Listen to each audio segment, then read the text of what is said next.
bah j'ai aimé. Oui, j'ai aimé. En fait, j'ai aimé cet épisode-ci et j'ai même vraiment beaucoup de fois, vraiment beaucoup de fois, à de nombreuses reprises rigolé à cet épisode-ci que je trouvais très drôle. Et là, on a enfin, ça c'est le genre d'humour que personnellement, c'est ce qui fait mouche chez moi. Enfin voilà, bon après le truc sur Pilaf ou quoi, c'était bof bof, mais et j'ai pas du tout aimé en fait. Mais ici, franchement, la manière dont c'est fait, je trouvais ça hilarant. Bon, alors je sais que beaucoup de choses vont être dites, surtout concernant Vegeta, mais on va revenir. D'abord, je vais faire un petit point d'ailleurs de retour sur l'épisode 5. Alors quand j'ai sorti la vidéo de l'épisode 5 de Dragon Ball Super, je m'attendais pas à ce que, en fait, dans le monde entier, les gens réagissent autant. Je pensais qu'effectivement, il y avait des gens qui allaient un peu se moquer et tout, mais carrément, je veux dire, quand vous regardez les réactions sur Twitter ou tout le reste, vous voyez, putain, mais il y a pas que quelques milliers de personnes qui sont plein, mais vraiment, mais la blinde, la quasi-totalité des gens qui regardaient, putain, ils se sont dit qu'il y avait un truc qui clochait, quoi. Bref. Alors évidemment, il y a ceux qui aussi diront que voilà, il faut pas trop se fâcher, voilà, il faut comprendre, les studios d'animation, ils font ça, ils font ça. Mais trouver des excuses aux studios d'animation, c'est bien, ça nous permet de comprendre, mais ça ne les excuse pas vraiment, en fait. Mais ça change rien que de toute façon, de ce que j'ai dit dans ma vidéo de l'épisode 5, je ne retire absolument rien du tout. Cependant, actuellement, dans le moment où je suis actuellement, à l'heure d'aujourd'hui, je n'ai plus rien contre cet épisode-là. En fait, maintenant, je me suis fait à l'idée qu'évidemment, on aura beaucoup d'épisodes comme ça, qu'on aura encore d'autres épisodes comme ça, et que je serai certainement déçu à ce moment-là, mais au moins, c'est bon, la pilule est passée. Je peux faire avec maintenant. Avant, c'est parce que là, c'était vraiment voyant et c'était assez chiant de me dire que voilà, même dans Dragon Ball Super, on allait avoir ce truc-là. Parce que Dragon Ball Z, évidemment, on avait des moments d'animation de chiasse, hein, ça c'est sûr et certain. J'avais déjà dit dans ma vidéo aussi en même temps, mais quelque part moi j'espérais que justement ce soit pas le cas avec Dragon Ball Super, malheureusement là, et c'est surtout parce qu'on aime Dragon Ball Super qu'on est si exigeant. Alors d'autres sont exigeants mais de la mauvaise façon, c'est-à-dire qu'ils aiment pas du tout cette suite-ci. Avant même qu'elle ait commencé, ils savaient qu'ils allaient pas la regarder, qu'ils la détestaient, et là ils ont attendu le bon moment pour pouvoir cracher dessus enfin. Mais ils la regardent de toute façon, et moi aussi, mais moi j'attends pas l'occasion pour cracher dessus parce que sinon j'aurais craché sur les précédents épisodes aussi. J'ai fait effectivement quelques remarques, mais c'était des remarques quand même un peu justifiées, ne serait-ce que pour la BO, la bande originale, la mise en scène, l'adaptation, ça. Bref, bon, je suis pas un expert non plus, mais c'est avec mon avis on va dire de consommateur, on va dire. Bref, du coup, cet épisode 5, il restera dans les mémoires, peut-être pas pour les bonnes raisons, d'autres pour de bonnes raisons, mais en tout cas, on l'oubliera pas, et bon, quelque part par là, Dragon Ball, de toute façon, on l'oubliera jamais non plus. Donc ça changera rien du tout. Je suis, de toute manière, je suis avant tout, en fait, si cet épisode-là avait été aussi drôle que par exemple que celui-ci, personnellement, j'aurais peut-être rien dit, ou en tout cas, ce serait mieux passé. Mais le problème, c'est que cet épisode-là était un peu ennuyeux, était un peu genre plat, surtout que c'était un combat à un sens unique, et enfin bref. Du coup, maintenant, on va parler de cet épisode 6. Alors, cet épisode 6 qui débute et qui donc se concentre vraiment beaucoup, quasiment tout en fait, sur Vegeta, donc sur le bateau, qui fait tout ce qu'il peut pour faire en sorte que Bills ne s'énerve pas. Donc Bills qui arrive évidemment, et Vegeta se rappelle d'ailleurs d'où il l'a vu. Alors dans le flashback, alors un petit point qui était assez étrange, c'est qu'on a l'impression que Bills en fait venait de tuer le père de Vegeta. Alors que dans Dragon Ball Z, il était clairement dit, je pense, que c'était Freezer qui avait tué le père de Vegeta. Et d'un autre sens, ça aurait été même plus logique, ça aurait été même bien plus intéressant. Et je pense que en fait dans cet épisode-ci, bien qu'on ait l'impression qu'il l'ait tué, il ne l'ait pas vraiment tué, il a juste genre mis à terre quelques secondes. Hein, enfin il a genre fait évanouir un peu comme dans cet épisode-ci. Satan par exemple a été mis à terre, mis de côté par Boo et Bills en même temps, et il est encore vivant. Hein. Donc je pense qu'il a juste été, il s'était juste fait un peu écraser la gueule, mais il n'était pas mort pour autant, je pense. Bref, donc ce flashback nous indique surtout une chose, et nous renforce l'idée que Bills en fait se fâche vraiment pour un rien. Mais c'est un peu normal. Certains vont dire que Bills est un gamin, que c'est des raisons débiles pour un méchant. Mais pas du tout, c'est un dieu. Et un dieu, il est tout puissant. Justement, pour des choses aussi débiles, il devrait justement s'énerver parce que justement, il est tout puissant. S'il n'a pas quelque chose comme ça, alors que c'est un dieu comme ça. Et bah ce serait logique qu'il s'énerve. Imaginez vous vous habituez toujours à tout avoir, vous deviendrez un peu gâté par le moment où certains diront mais non moi je deviendrai sage et tout. Bah celui-là c'était un dieu de la destruction qui a le pouvoir sur tout, il est tout puissant, vous comprenez, il a l'autorité sur n'importe quoi, ce qu'il veut. Si ça le plaît pas, bam, il fait tout disparaître. Vous comprenez ce genre de pouvoir, donc ça l'a évidemment rendu assez arrogant parfois et même assez exigeant, un peu gâté si vous voulez, bref, mais c'est tout à fait normal dans ses caractéristiques de dieu. Certains diront ouais mais attends les Kaioshin ne le sont pas. Oui mais les Kaioshin ne sont pas tout puissants, la preuve ils ont peur de démons comme Dabra, Babidi, des trucs comme ça. Alors que Bills lui putain mais fait ça et voilà ils sont effacés en 2 secondes, vous voyez. Bon, donc à part ce flashback assez étrange, où j'ai pas compris au début, je me suis dit putain vraiment le père de Vegeta il crève comme ça, ils ont réécrit l'histoire de Dragon Ball Z là ou quoi. Parce que je sais plus du tout si dans le manga en fait il était mentionné que Freezer avait tué son père, mais je sais que dans l'anime en tout cas ça a été montré. D'ailleurs, l'apparence d'ailleurs de Vegeta dans ce flashback d'ailleurs ça rapproche beaucoup de la version Dragon Ball Z qu'on a eu même dans le AV sur Bardock ou Badak, peu importe comment vous l'appelez. Moi je l'appelle Badak. Bref du coup sur le AV de Badak en fait le Vegeta de cette version là et celui-ci se ressemblent tous les deux beaucoup. Alors que dans le film on aurait dit un Vegeta, on aurait dit en fait beaucoup plus Star qu'autre chose. Donc ça me dérange pas plus que ça. Bref. D'ailleurs, de manière générale, sur l'animation de cet épisode-ci, il y a évidemment des plans qui sont pas mieux que l'épisode précédent, mais franchement, je veux dire honnêtement, comme je vous l'ai dit, maintenant la pilule est passée, donc maintenant je me suis dit, c'est vrai qu'en arrière-plan, allez, de toute façon, c'est vrai que moi, malheureusement, je fais partie des gens qui aiment bien regarder en arrière-plan, parce qu'il y a des choses parfois assez rigolotes à voir, et donc du coup je fais bien plus attention, mais au final c'est pas si grave que ça. C'est vrai, hein, quand on regarde par exemple l'attroupement qu'il y avait autour de Bills dans cet épisode-ci, on voyait beaucoup de gueules qui étaient assez massacrées, mais il y a des plans fixes assez rapprochés qui étaient pas mal, qui étaient même plutôt corrects. La même chose pour l'épisode 5, il y avait aussi beaucoup de plans fixes qui étaient pas mal, et c'était ça qui était chiant, c'est qu'on avait des plans fixes qui étaient super cool, et à côté des animations, des mouvements qui étaient assez saccadés, enfin qui étaient pas très bien, quoi. Bref. Et donc Biz qui goûte donc à la bouffe terrienne, encore une fois la bouffe terrienne qui est vraiment un point central dans Dragon Ball, vraiment la bouffe, la nourriture. Et donc il goûte la nourriture terrienne et justement se retrouve assez satisfait, de la même manière que Whis justement se sent satisfait. Alors sur le parallèle du film évidemment c'était la même chose, donc Whis et Bills déguste la bouffe terrienne et adore, contrairement à justement le fait qu'il y a beaucoup de planètes dans le reste du monde, enfin dans le reste de l'univers où justement la bouffe était dégueulasse pour Bills. Mais là il est très content, bref. D'ailleurs c'est assez amusant de voir par exemple lorsqu'elle Bulma par exemple rencontrait Bills et Whis, la meuf elle a vraiment aucune gêne par exemple. La première fois qu'elle avait vu Vegeta, la meuf elle n'a pas hésité par exemple à carrément je veux dire lui parler, non bon, c'est dans l'animé, c'est vrai que c'était pas dans le manga mais dans l'animé quand même, à lui parler genre tu n'as qu'à te promener tout nu si cette chemise rose ne te plaît pas. Je sais pas si vous vous rappelez de cette scène hein, dans l'animé Dragon Ball Z où Vegeta doit s'habiller avec sa chemise rose et son pantalon tout jaune. Les couleurs qui lui vont pas du tout. Et moi j'ai trouvé ça, la meuf elle est insolente et arrogante avec un peu n'importe qui. Donc du coup la voir ici carrément dire bonjour, un dieu de la destruction normal, tranquille, posé, lui dire de venir à la fête, pourquoi pas. Bref Vegeta alors évidemment il est un peu en stress, il dit putain les deux seuls qui vont poser des problèmes c'est Majin Buu et Piccolo. Piccolo, je rappelle, a fusionné avec Dieu, le mec il est sage, il est posé, il est calme et réfléchi et c'est certainement des plus intelligents du groupe. Pourquoi est-ce qu'il irait foutre la merde? Je veux dire au moins limite tu lui dis c'est de la destruction, Piccolo fais gaffe, ne fais rien, voilà il aurait compris, il aurait rien fait, il aurait limite aidé. Je veux dire que je comprends pas pourquoi Vegeta lui aurait peut-être pas dit, et puis d'une manière ou d'une autre en plus je pense qu'il est au courant que Piccolo a une ouïe très très fine, il peut entendre à des centaines de mètres là carrément. Donc du coup si si Vegeta fait Piccolo écoute-moi, Bills est un dieu de la destruction, voilà il l'aurait entendu. Bon ça aurait été un truc intelligent à faire peut-être, mais bon voilà évidemment il fallait faire rire. Donc du coup Bills mange un peu tout ce qu'il y a autour, des takoyaki, bon j'ai oublié le nom bref, et je se retrouve assez satisfait. Bon après maintenant on a des petits passages assez rigolos, on a Yamcha qui vient indiquer que c'est un des plus forts au Kempo, enfin aux arts martiaux, enfin voilà. Bon déjà gros mensonge, il lui fait une petite tape dans le dos, et justement Bills allait se fâcher, mais après voilà, on sert la bouffe et tout. Bon bref au final beaucoup de fois où Bills allait s'énerver, et au final elle s'énerve pas, mais justement décide quand même de faire la fête.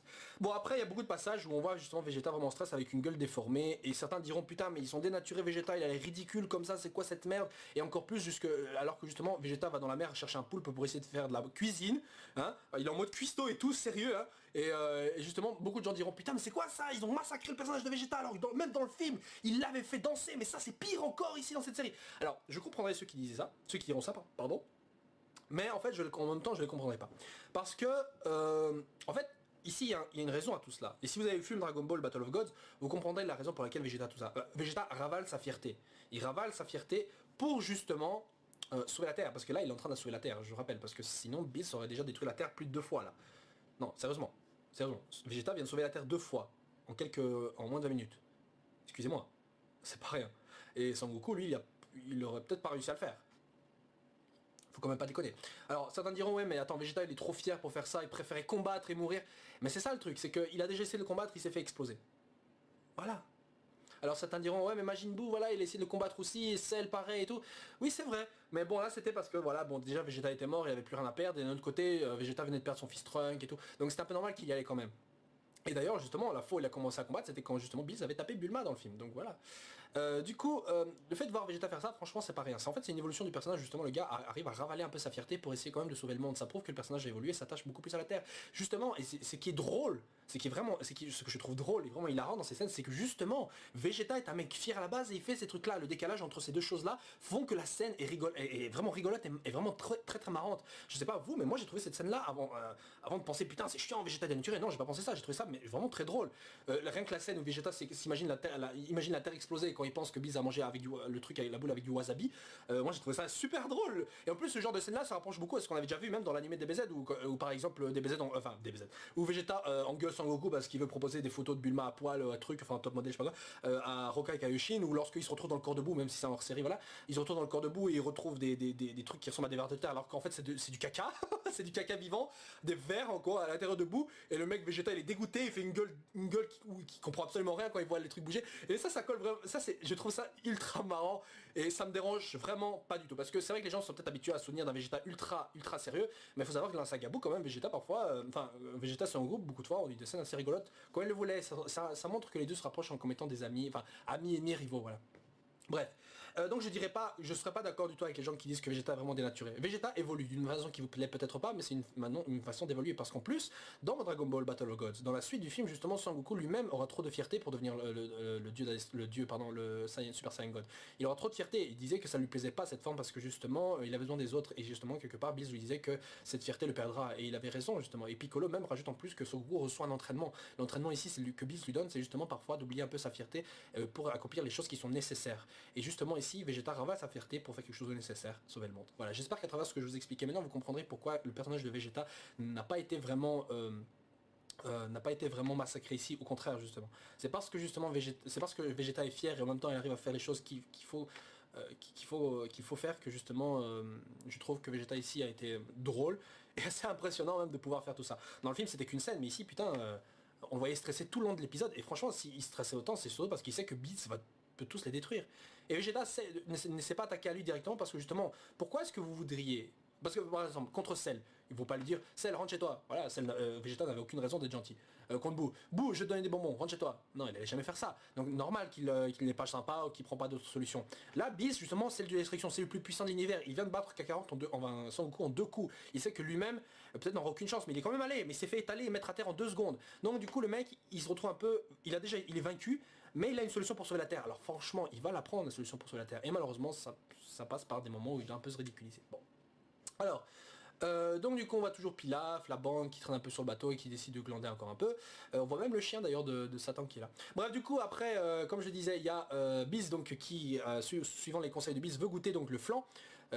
Bills pardon suivant les conseils de Whis veut goûter le flan, malheureusement le flan est accaparé par Majin Buu et du coup justement il y a une petite bagarre vu que Majin Buu fait comme dans le film, il lèche tous les trucs et donc du coup Bills est énervé encore une fois et veut détruire la terre, du coup il tabasse le Majin Buu et Majin Buu justement s'énerve aussi mais bon il s'est éclaté. Alors certains diront encore qu'il y a encore des petits défauts d'animation mais bon de toute façon Majin Buu ça me dérange pas trop qu'il y ait des défauts d'animation vu que déjà le personnage est assez un peu déformé et de toute façon quand il se fait exploser il part en 1000 morceaux donc ça me dérange pas. Bref.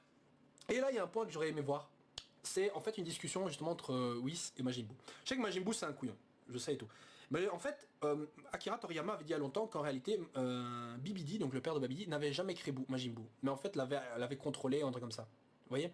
En fait, je pense qu'il avait changé, mais c'est vrai qu'à la base on disait que Bibidi avait créé Majin Buu, alors que c'était en réalité pas le cas. En réalité, Bibidi avait contrôlé Majin Buu. Et Majin Buu était une créature qui existait en fait depuis très très longtemps, mais depuis extrêmement longtemps, et Bibidi n'a fait que le contrôler. C'est ce que Akira Toriyama avait dit par la suite. En gros, il a un peu changé le truc. Et donc ça fait de Majin Buu une créature mythique ancestrale qui existe depuis très longtemps. Et je pensais que Beast en fait aurait connu ça, parce que dans le film Resurrection of Frieza, même enfin dans le premier scan on voyait que Freezer lui-même était au courant, son père lui avait dit il y a 2 ennemis qu'il ne faut jamais affronter, c'est justement Beerus, le dieu de destruction, et justement le Majin Buu. Le Majin Buu. Moi je trouve que ça rajoute vraiment beaucoup d'éléments, enfin ça rajoute un petit truc comme quoi le monde de Dragon Ball est un peu lié entre eux comme ça, comme il y a une sorte de mythologie, d'histoire, un peu comme le lore dans Warcraft ou des trucs comme ça. Bref, World of Warcraft et des trucs machin.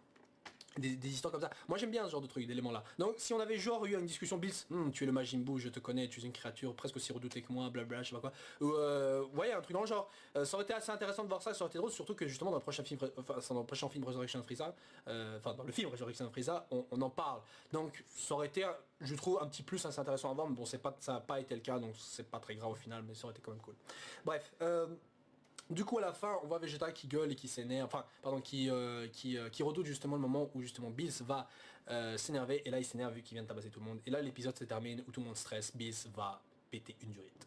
Bref l'épisode se termine là-dessus et on voit dans le preview de l'épisode suivant que déjà la bataille entre Bills et les Z Warriors, on va les appeler comme ça, les guerriers Z, va débuter et on voit, fait intéressant, Vegeta pleurer. En fait on le voit pas mais on voit Vegeta debout et on voit à terre des petites larmes qui coulent. Et je pense qu'en réalité c'est une scène assez forte, même si on dirait pas qu'elle aurait pu être ridicule, et genre oh Vegeta c'est un pleurnichard. Non, Vegeta a pleuré à de nombreuses reprises. Il a pleuré par exemple lorsqu'il allait mourir sur Namek en voyant Son Goku combattre Freezer, et voilà, il était tellement désespéré de tuer Freezer à tel point justement qu'il en avait pleuré parce qu'il savait que lui pouvait rien faire, il ne pouvait que se reposer sur Kakarot, et déjà c'était déjà un coup dur pour sa fierté. Une autre fois où Vegeta avait pleuré par exemple c'était bon ça c'était dans la AV mais c'est pas canon mais ça correspondait aussi bien à Vegeta aussi, c'est lorsque Vegeta ressuscite vite fait contre Janemba et qui se fait encore une fois buter et justement il pleure parce qu'à chaque fois et même qu'il soit en vie ou même mort, Son Goku est toujours plus fort que lui et ça l'énervait tellement qu'il a commencé à pleurer et ça aussi c'est un coup dur, mais ça se comprend et c'était pas une scène assez rigolote, c'était une scène assez sérieuse Donc ici, revoir Vegeta pleurer, parce que justement, peut-être, j'imagine que c'est ça le contexte, hein, mais Vegeta pleurait parce que justement il sait que la planète va exploser, que plus personne ne peut rien faire parce que justement Bills est en train de tabasser tous les gars de la Z-Team. Ça pourrait être aussi un moment assez important pour le personnage. Maintenant je me trompe, ou alors c'est des gouttes de sueur et tout, mais bon, s'il pleurait, franchement je comprendrais. Mais on verra comment c'est amené. Bref, et là où le plus intéressant qui arrive, c'est à la fin du preview, on voit Vegeta avec l'électricité autour de lui. Eh oui, je vous avais dit hein, que ça allait être peut-être un petit détail important, mais c'est arrivé, ils ont mis l'électricité au moment où Vegeta donc s'énerve contre Bills, et Vegeta donc est certainement au moins en mode Saiyan 2, parce que voilà, il a encore les cheveux et tout, il est en mode Super Saiyan 2, alors que dans le film il était resté en Super Saiyan 1 techniquement, mais là on le voit en Super Saiyan 2, et ça c'est un détail important, parce que ça veut dire que Vegeta est passé direct en full power et pour attaquer Bills. Et certains diront, mais attends, il est peut-être possible que Vegeta débloque le Super Saiyan 3, et je vais vous dire non. Pourquoi? Alors, Vegeta, s'il débloque le Super Saiyan 3 à ce moment-là, je veux dire, ok, cool. Mais pourquoi? Je veux dire, ça ne servira à rien. En fait, Sangoku est déjà passé en Super Saiyan 3. On a vu que son niveau d'énergie ne lui servait quasiment à rien du tout. Donc si Vegeta passe en Super Saiyan 3, c'est pas logique, ça servirait même à rien du tout. En fait, si Vegeta était resté en mode Super Saiyan 2, ou limite en mode Super Saiyan 1 encore une fois, et qu'il arrivait quand même à battre Bills vite fait pendant quelques instants comme dans le film, et ben justement je me serais dit, alors Vegeta, il a au fond de ses pouvoirs, mais en fait là il utilise une source d'énergie cachée qu'il a en lui, son potentiel justement de vaincre Bills, et mais il n'arrive pas encore à le débloquer. Alors que justement, si il s'énerve et qu'il débloque le Super Saiyan 3, ça veut dire que le pouvoir caché qu'il a en lui, c'était son potentiel de Super Saiyan 3. Et le potentiel de Super Saiyan 3 n'est pas suffisant pour vaincre Bills. C'est pour ça que je préférais qu'il reste en Super Saiyan 2 ou 1, parce que s'il réussit à battre Bills pendant quelques instants, ça voudrait dire qu'il a encore un pouvoir caché en lui qu'il n'arrive pas à sortir. Et si on montre que c'est le Super Saiyan 3, bah c'est pas possible parce que ce pouvoir là n'est pas suffisant pour vaincre Bills. À moins que le Super Saiyan 3 de Vegeta soit plus fort que Bills, mais c'est pas logique et c'est impossible. Bref. Vous voyez pourquoi? Donc si justement Vegeta passe en Super Saiyan 3, ce serait juste du fanservice. Je sais que beaucoup de gens peut-être aimeraient voir Vegeta en Super Saiyan 3 et trouver déjà illogique que Vegeta passe en Super Saiyan God ou plus encore dans les suites et tout, mais voilà, non, je pense pas que... Non. Je penserais même que ça rajouterait du fait sur le fait que Vegeta est un vrai génie du combat, bien plus que Sangoku techniquement, en passant directement du Super Saiyan 2 à d'autres transformations supérieures par la suite sans devoir passer par Super Saiyan 3 quoi. Voilà, c'est mon humble avis. Maintenant s'il passe, ça me dérangerait un peu plus que ça. Et s'il devait passer en Super Saiyan 3 et qu'il combattait et bat Bills vite fait, la seule justification ce serait que alors sur le coup de la colère, il a réussi à le vaincre, que du niveau de Bills et Super Saiyan 3, il n'y a pas vraiment un si grand écart, ou vite fait, alors bref. Donc du coup l'épisode se termine là-dessus, donc mon avis général l'animation, bah déjà, ça va, elle passe. La bande son, voilà, elle est cool, elle est sympathique, il y a des beaux thèmes assez rigolos, même des thèmes sérieux par exemple, même lorsque Sangoten et Trunks jouent au pistolet à eau, il y a même des thèmes sérieux, genre il y a un combat qui va se préparer alors que c'était juste une bataille d'eau. Voilà. Les scènes très rigoleuses, vraiment marrantes, j'ai adoré Vegeta qui vraiment se ridiculise mais vraiment il le fait pour une bonne raison et je vous renvoie au speech que j'ai fait tout à l'heure. Donc j'espère que vous n'allez pas trop vous énerver contre le Vegeta et même contre ce qu'ils font contre les personnages parce que de toute façon Vegeta qui a des gueules marrantes et tout comme ça, c'est pas la première fois que ça arrive. Et justement Vegeta reste quand même fier jusqu'au bout et voilà, il sauve la Terre. Excusez-moi mais il sauve la Terre là. Si Vegeta combattait, il serait tué, tout le monde crève. Voilà. Je veux dire, les autres fois il avait pas le choix mais là il a le choix. Et il a même essayé de déjà combattre, mais il s'est mis à terre. Voilà, je vois pas plus de solutions que ça. Bref, donc j'espère que le prochain épisode sera sympathique, puisqu'il y a beaucoup d'action, et en espérant voir donc beaucoup de combats, surtout même le Sangwan contre Bills, qui peut être sympathique aussi à voir. Bref. Sur ce, je vous laisse, et on se retrouve donc la semaine prochaine pour le prochain épisode de Dragon Ball Super. N'hésitez pas à mettre vos commentaires, vos avis, et liker la vidéo si ça vous a plu. Si ça vous a plu, putain, j'ai mal à la gorge. Bref, sur cette, ciao. Ziou.